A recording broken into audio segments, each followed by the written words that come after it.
Carolina Braga, sou uma das autoras do artigo Uma proposta formativa mediada por tecnologias digitais em neurociência e educação inclusiva, desdobramentos para o desenvolvimento profissional docente.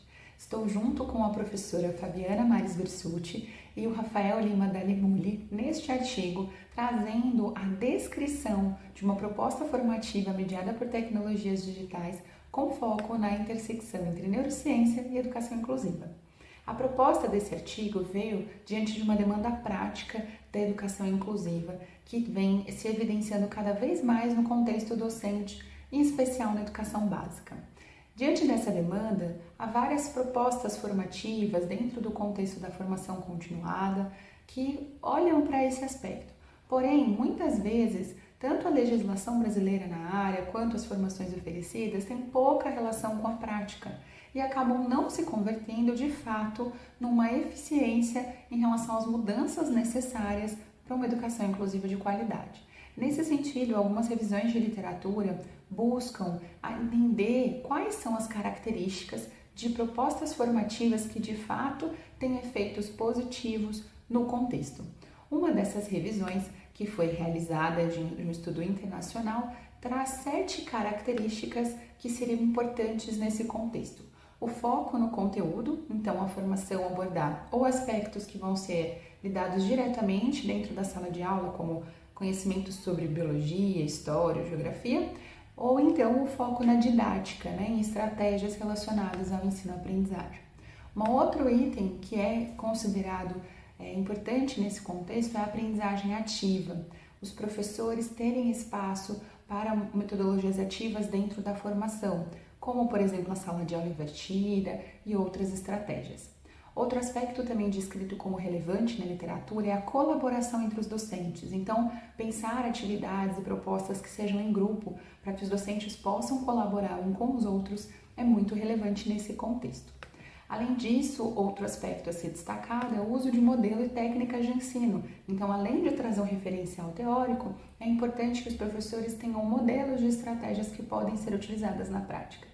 O apoio de especialistas e feedbacks e reflexão são 2 outros itens sinalizados como relevantes nesse contexto, que vão dizer respeito a ter o suporte de profissionais de diferentes áreas e feedbacks e reflexão traz a importância de a gente conseguir dar um retorno para esse professor da sua produção. Então, formações que são totalmente assíncronas e autoinstrucionais, onde a gente não dá um feedback personalizado para aquele professor, elas acabam tendo pouco efeito na prática, de fato, nas mudanças de comportamento dos professores.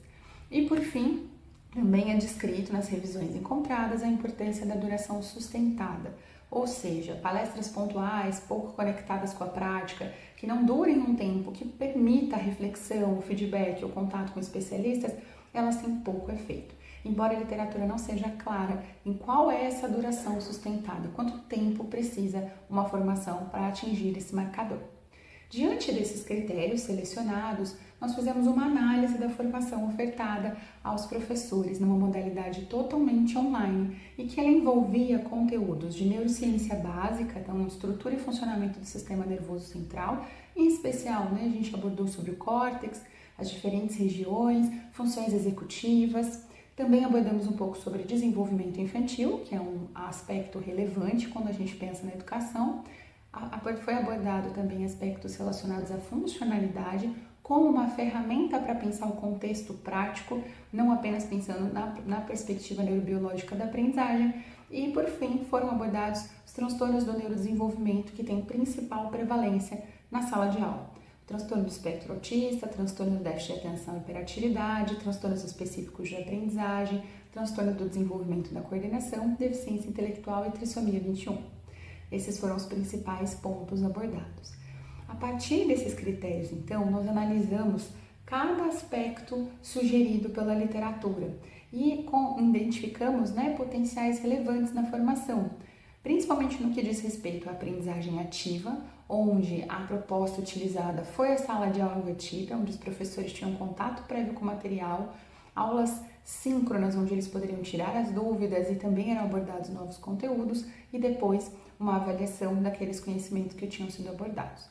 A proposta de colaboração ela foi abordada com o uso de um ambiente virtual de aprendizagem que possibilitasse a troca entre os professores e também a proposta de algumas atividades em grupo. Além disso, foram ofertadas modelos e técnicas de ensino, embora em menor proporção, nas quais os professores tinham modelos onde ele deveria colocar os dados do estudante que ele deveria fazer o estudo de caso, para que ele pudesse analisar por meio de algumas ferramentas estratégias que seriam mais adequadas àquele estudante com uma condição ou diagnóstico específico. Durante a formação, nos contamos com vários monitores e tutores especialistas ou em psicologia ou em educação, então também tivemos esse suporte de especialistas. O conteúdo, como nós comentamos, foi abordado com foco em aprendizagem e neurociências, então também o aspecto foco no conteúdo foi contemplado. Feedbacks e reflexão foi um aspecto que, mesmo com uma quantidade grande de participantes, nós conseguimos em equipe trazer feedbacks individuais a cada um das atividades práticas que foram realizadas, justamente pensando no contexto. Então, os professores realizavam atividades com foco em algum estudante, com foco numa adaptação de atividade, numa proposta pedagógica que ele deveria realizar, ao menos planejar, e esse planejamento ele era avaliado pelos especialistas e era dado um feedback individual aos professores após a realização. E por fim, a duração sustentada, ela acabou se mantendo porque o curso foi realizado em várias semanas, no total, com uma carga horária de 40 horas, mas durante 6 meses a sala de aula ficou disponível, o ambiente virtual, para que de fato tivesse uma sequência entre as aulas e pudesse ser trocadas dúvidas, questões e sugestões. Então nós destacamos essa intervenção primeiro porque no tema neurociência e educação inclusiva nós encontramos poucas descrições na literatura de formações práticas para professores. Tá? Além disso, conseguimos utilizar recursos online, ao mesmo tempo mantendo uma personalização, garantindo ali a questão dos feedbacks, da colaboração, de um ensino contextualizado, que o professor pudesse trazer a prática dele. E, ao mesmo tempo, também identificamos a necessidade de outros estudos para avaliar o efeito de fato dessa formação, além de descrevê-la enquanto processo, mas avaliar os efeitos práticos que essa formação pode ter nos participantes. Espero que vocês aproveitem a leitura do artigo.